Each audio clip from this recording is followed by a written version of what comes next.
ktorou ukončujeme projekt Matematika okolo nás. Máme pre vás otázky.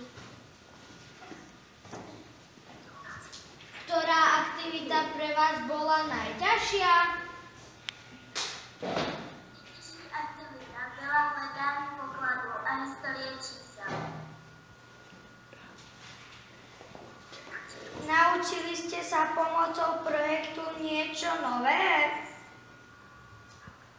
Naučili sme sa římská čísla a egyptská čísla. Ktorá aktivita sa vám najviac páčila? Ešte máme pokračování. Naučili sme sa pár slovenských slov, napríklad pačica, líbica, preckovné, kapesná.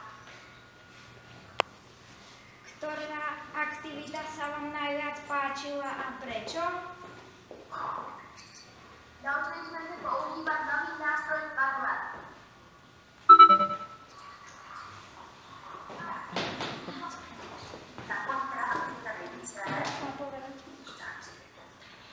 Neviem, čo mám povedať. Mne sa najvíc líbilo, když sme malovali logo, protože sa tam malovalo.